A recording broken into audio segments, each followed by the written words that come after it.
Mike Lefancheck. And Mike, as always, thank you for taking time on Monday mornings and giving us an update of what's been happening around our village. So how are you today, sir? I'm doing well. Doing well. It was a nice weekend and was able to get outside, so that was enjoyable, like a lot of people. How about yourself, Shelley? I did. We went and saw some waterfalls and went out for a little bit and actually went up to Cross Lake for just a quick time on the river or the lake today, I guess. So, but Nice. So what's been going on in our village? Well, obviously, as you might expect, over the weekend with the nice weather, we did receive several social distancing calls that we handled. One of which, when I read the notes, was that there were large groups of people walking in the village. That was the call. So those things are going to happen, and obviously our officers responded. And as I've said before, our goal is to just try and educate and gain voluntary compliance, and that's really is what has happened. So that's very good in that regard. And a couple of the calls really turned out to be not something that we needed to really pay, any close attention to. Those were situations that, like large groups of people walking in the village. That's not really something we can control too much.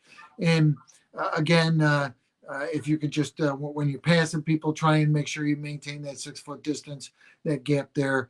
I did look at the stats and I noticed that both Lysander and Van Buren had an increase of the number of people that had tested positive for COVID-19.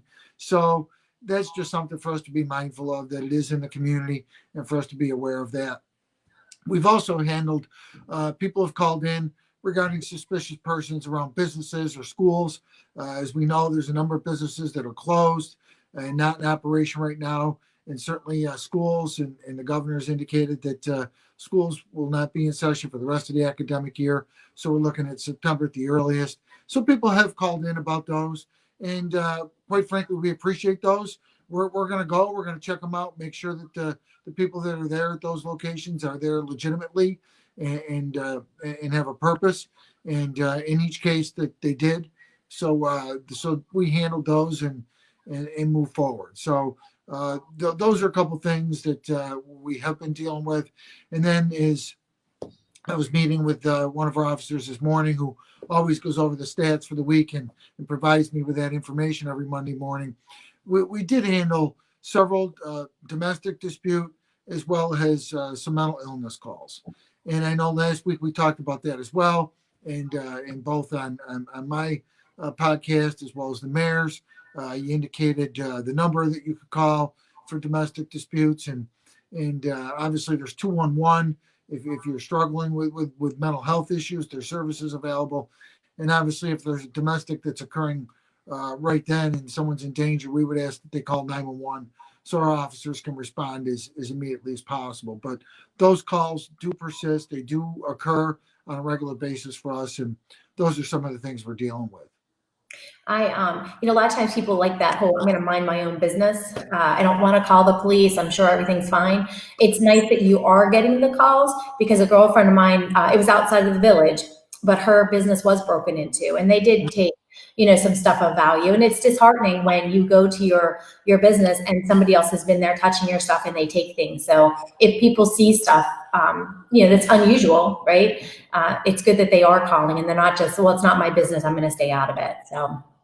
Yeah, and we encounter that a lot, especially if we've had situations over the past where I'm just going to use like vehicle larcenies as an example, where people, because generally Baldwinsville is kind of a traditionally safe area to live, which it is, and we're proud of that fact. But sometimes we become a little lax and maybe don't lock our vehicles in our driveways just because nothing ever happens, and then inevitably someone comes along and they're just checking door handles, and they try and get themselves in, and they manage to get in there and steal something.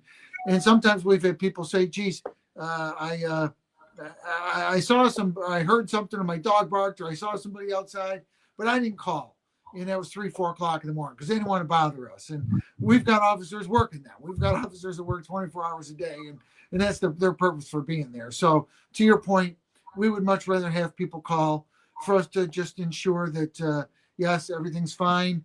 And because I'm sure those folks that might see something, they would feel badly if someone did become a victim just because they didn't pick up the phone and call 911. It's not a problem to get involved. We're gonna go show up, and we're not gonna tell the people who called. We're just gonna ensure that everything's okay. Nice, and that's good to remind people, like I said. So, anything else going on in the village? I see you got another shirt behind you next to the Baldwinsville, where kindness comes full circle. Yes, I was able to get a nice Rosie's Rumble shirt. And if there's anyone out there that's not aware, please check out our Facebook page.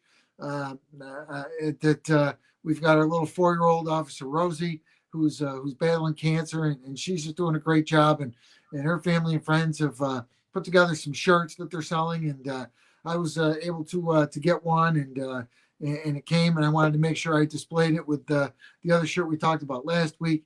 And Rosie's just got such spirit, and it's got a nice yellow ribbon on the front. It says Rosie's Rumble, and on the back there's a flag with a thin blue line on it. So it supports first responders and law enforcement as well. So it's just a great shirt. It's a heavyweight design, and I can't wait to wear it. And just wanted to display it for everyone out there to know about it.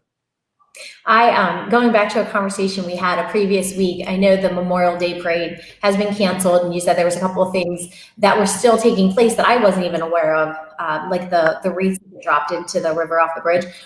But one of the things you had said about Rosie was hopefully getting her out in her patrol car patrolling. And I thought, wow, what a bummer, because she would have been so cute in the Memorial Day parade, being part of that and stuff. So I can't wait to see her out in the community and patrolling, like you mentioned. We've got a lot of great plans for her, and we need her out in patrol, and we'll get there. We've just got to get through this, but gives us something to look forward to.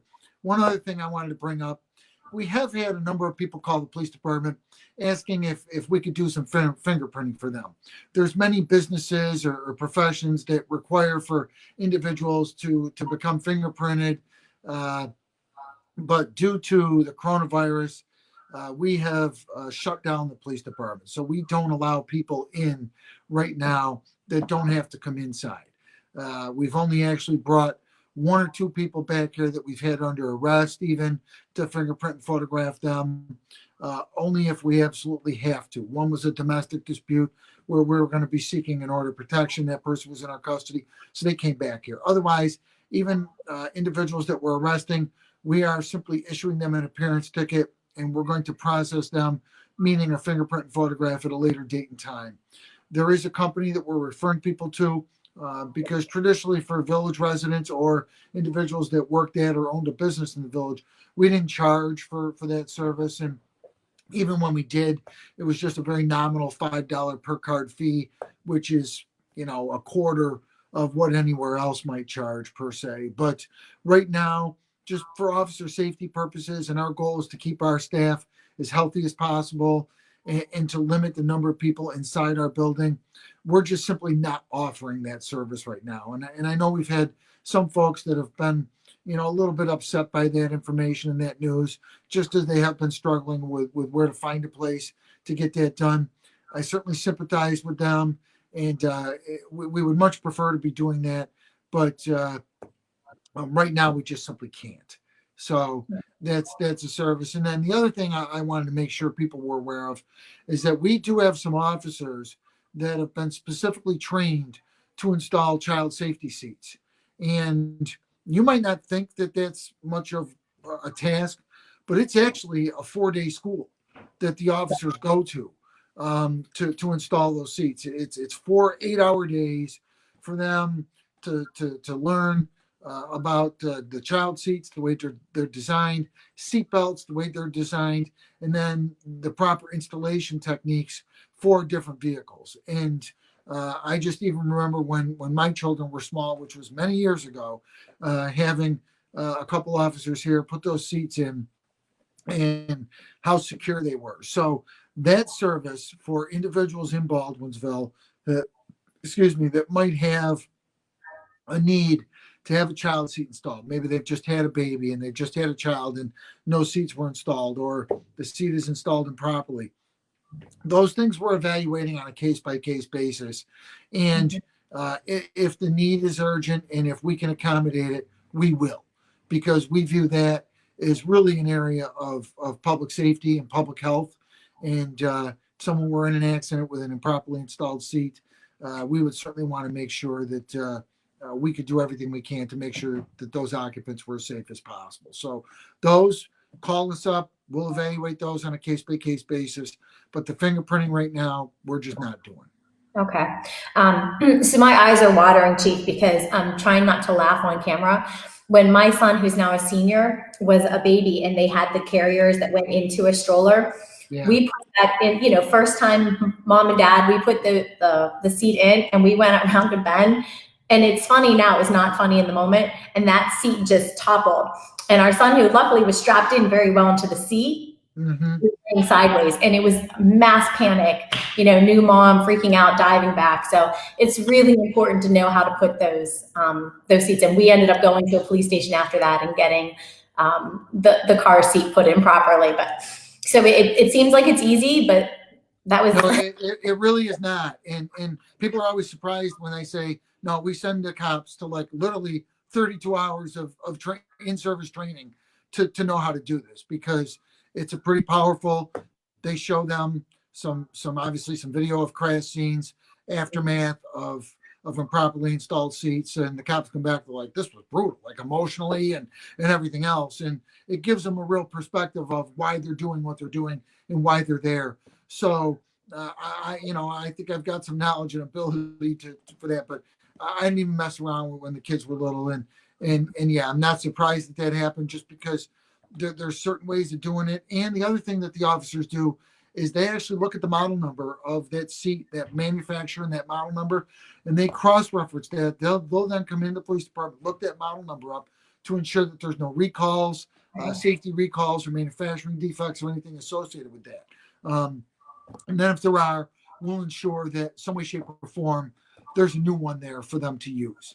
So no one's going to leave here without a seat that can be utilized for them and that for that child to be safe. So those things, again, we're evaluating on a case-by-case basis, because, and like you just described, a new mom, they just had a child, maybe the baby was born prematurely and they were planning on having this done and just didn't get a chance to have the seat installed. We're going to do our very best to ensure that segment of the community is serviced and taken care of and as safe as possible. Nice. And that comes back to like I mentioned, the shirt behind you, where kindness comes full circle, because that might not seem like a big deal in the scope of COVID-19, but to a new parent coming home from the hospital, making sure that you have your baby safely secured in the seat, that's huge. That's one of the biggest concerns is don't break the baby day one, right? Yes. It's the mindset, you're scared to death. I remember that feeling well. So, okay, Chief. Well, is there anything else that you can think of you want to share with us this week before we part ways? Nope. Just appreciate all the people watching and the comments I receive every week, and it's great to see the feedback. And I'm so enthralled by the Baldwinsville Helping Baldwinsville folks, and I know many of those people personally, and yourself included, and they're a great group, and there's so much support going out to people in our community here during this time. If you need some assistance, reach out, because no questions asked. People will get you whatever help you might need, or do their very best to do that. So our officers continue to be on duty 7 days a week, 24 hours a day. We're here if you need us. Everything we're doing is to ensure our officer safety, your safety. If we come into contact with you, our officers have masks. If we need to come into your home to handle something, call for service in some way, shape, or form. So we remain at the ready, and that's our goal, and that's what we're going to do. And we appreciate all the support we're receiving from the community. And again, I look forward to Mondays. It's a great time, and always look forward to talking to you. Same here, Steve. I will have a safe week. Enjoy if the weather gets nice again. Right now, it's kind of cloudy and rain, like Central New York tends to be, but I'm sure it'll be nice. Talk to It'll be nice sometime. All right, you take care. you. Bye. Bye.